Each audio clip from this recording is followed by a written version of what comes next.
Voy a aprovechar el tiempo y el espacio que me ofrece este simposio para explorar la necesidad del multilingüismo en la práctica de las ciencias sociales y para esbozar en pocas palabras la política lingüística actual de esta institución.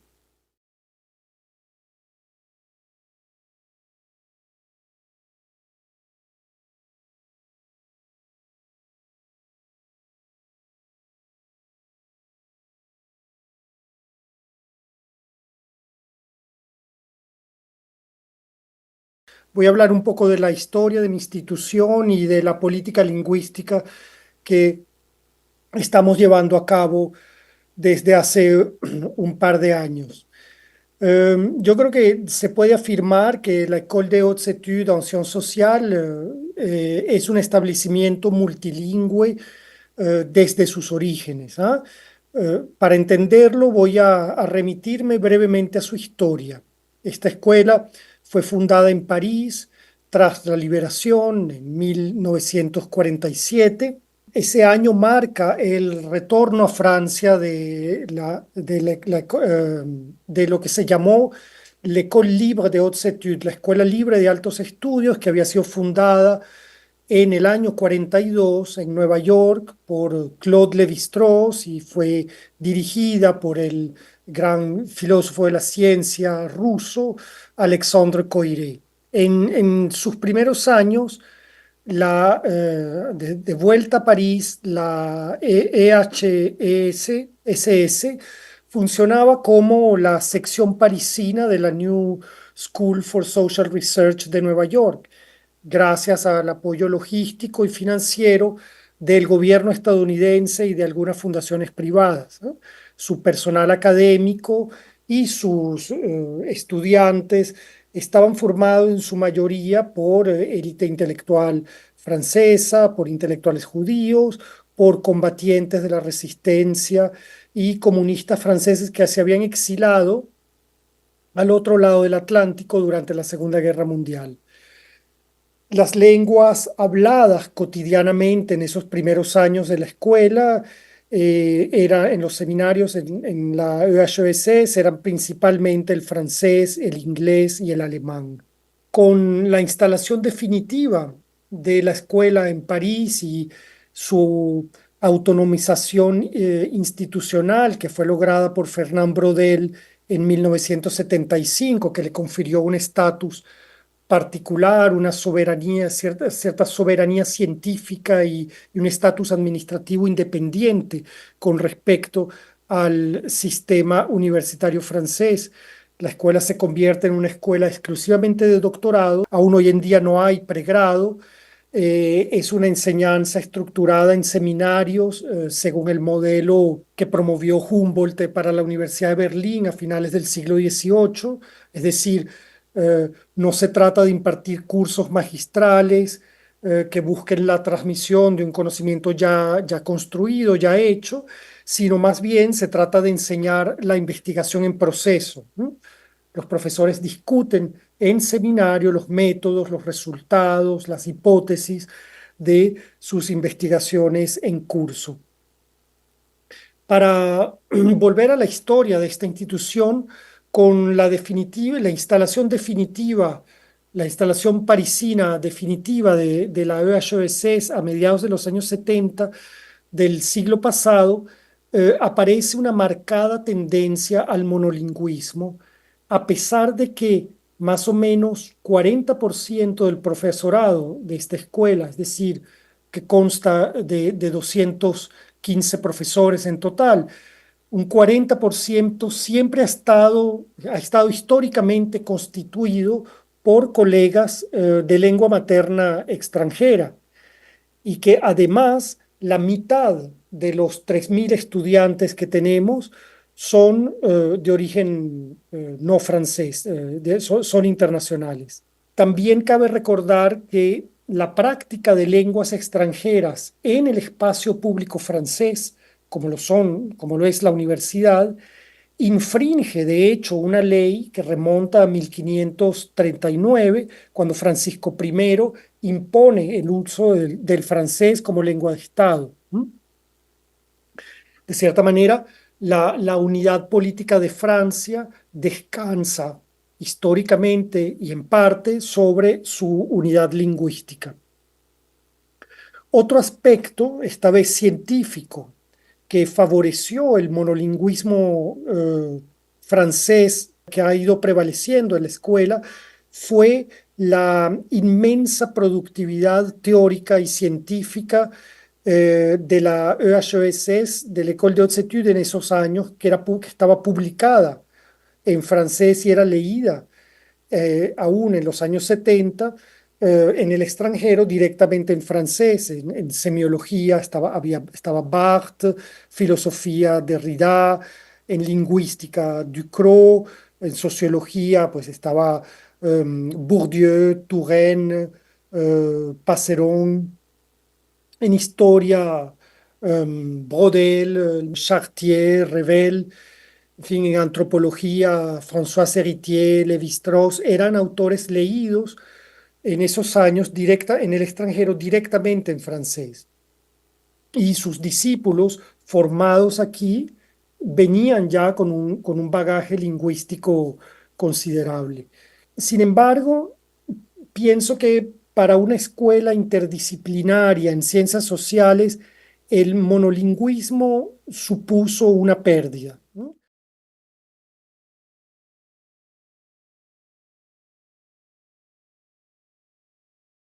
El principio en el que se basa nuestra política lingüística es que las lenguas no pueden sustituirse. ¿Qué tiene, cuando se practican las ciencias sociales, qué tiene el español, el francés o el aymara que no pueden sustituirse uno a otro y tengan, por lo tanto, cada uno un valor universal? Cada lengua, cada una de estas lenguas de un valor universal.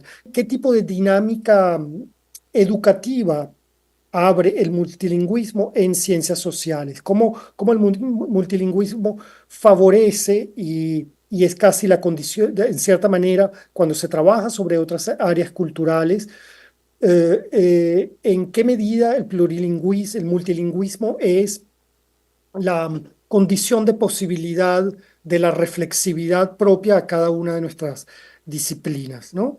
No pienso abordar en este momento estas cuestiones, estas preguntas que son demasiado vastas para ser tratadas en este espacio, pero sí quisiera dar algunos elementos de respuesta y de digamos, conceptuales. Todos sabemos que todo individuo piensa en el marco de una lengua natural dada, ¿no? Una lengua construida a lo largo de una historia en la que el individuo, que el hablante se inscribe, ¿no? La comprensión del mundo está lingüísticamente determinada como lo supone desde hace tiempo la hipótesis Sapir-Whorf, que es uno de los pilares de la antropología social. Todos estamos de acuerdo con esta preponderancia de la función cognitiva del lenguaje, ¿no? Como forma de apertura al mundo. Sin embargo, esto no significa que el pensamiento solo pueda ser local, ¿no? Determinado por una situación histórica particular de una lengua o una cultura dadas, como si fuera necesario, por ese inevitable anclaje en una lengua en particular, renunciar a toda pretensión a derivar significados de alcance universal por medio del lenguaje. Esta posición se ve con particular dramatismo en el caso de lenguas minoritarias.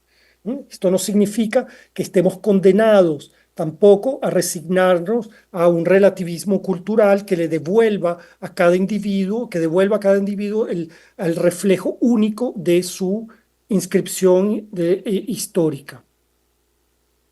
Esta me parece es una versión profundamente conservadora del lenguaje que fue defendida en su tiempo en el campo de la filosofía por Heidegger y por Gadamer, entre otros, ¿no? El lenguaje como apertura al mundo, pero que al mismo tiempo se encierra al otro. que se cierra al otro, ¿eh? Una apertura al mundo que no toma en cuenta la función pragmática que implica no tanto una apertura al mundo como una apertura al, al otro, a la intercomprensión, a la intersubjetividad.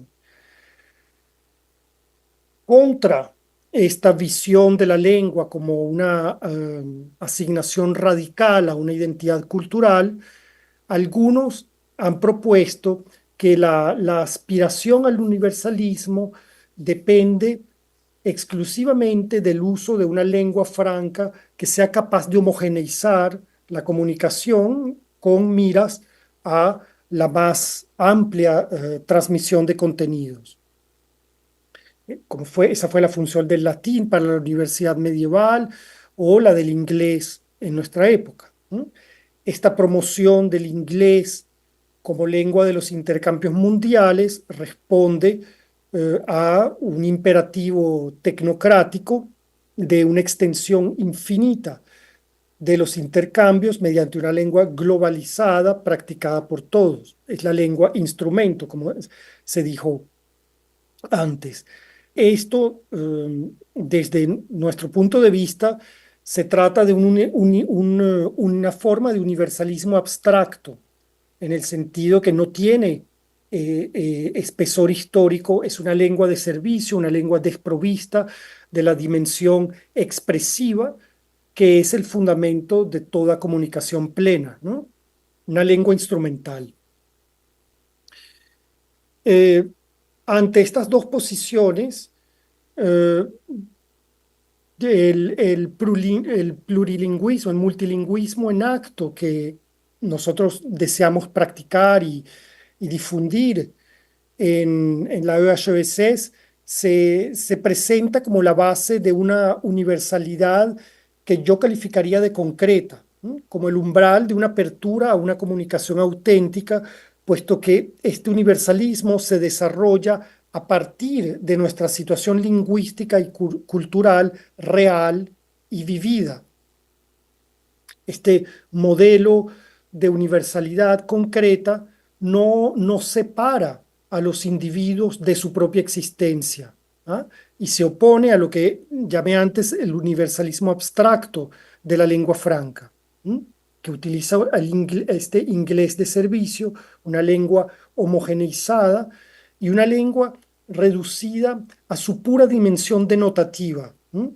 Una lengua en la medida que para globalizarse renunció a toda a su dimensión connotativa, que es la que trae una lengua natural cargada de su propia historia. El modelo de universalidad concreta, ¿m? En este modelo de universalidad concreta que estamos tratando de promover aquí, el acto de palabra comunicado por los hablantes estará siempre determinado por una relación dinámica con sus medios de expresión tradicionales, ¿no? De este modo, los hablantes se sitúan en relación consigo mismo, con el entorno que ha contribuido a construirlos como individuos, con una historia inscrita en su lengua. Por ello, el plurilingüismo, el multilingüismo practicado en medio universitario debería partir de una primera afirmación categórica de la lengua materna, estudiada en su dimensión histórica, cualquiera que sea la lengua materna. Esto contribuirá a adquirir una representación más justa, más precisa de las condiciones necesarias de cualquier intercambio, como condición situada en el tiempo y en el espacio, con referencia al pasado de los individuos implicados en el acto de la comunicación. Así es que frente al universal abstracto de la lengua franca que niega la realidad y la pertinencia de las experiencias particulares de los sujetos, una negación que, como sabemos, da lugar, contribuye a formas de dominación económica y política, el multilingüismo que intentamos promover en la EHESS valoriza un universal concreto que parta de las singularidades que son el resultado de la historia, ¿no? De las diferentes lenguas y culturas, para a partir de allí construir las condiciones y evaluar, en tanto que científicos sociales, la condición posible de una comunicación plena. El objetivo es el pleno reconocimiento del otro dentro del concierto de las lenguas. ¿Cómo se traduce estas ideas en la práctica?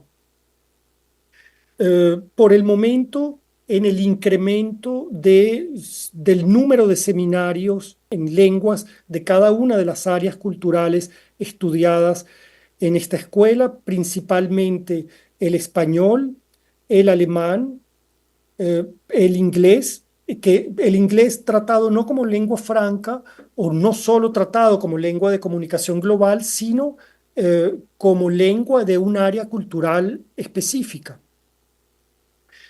Cada uno de estos seminarios se acompaña de talleres de traducción, de cursos para los hablantes de otras lenguas, es decir, insisto, los seminarios en español no están dirigidos a nuestros estudiantes iberoamericanos, no solo a ellos, están dirigidos a toda la comunidad de estudiantes y los no hispanohablantes son acompañados por profesores de español para la escritura de trabajos finales, eh, para la lectura y traducción de textos, y lo mismo vale para el inglés y el alemán. A partir del año que viene esperamos incluir lenguas no europeas como el árabe.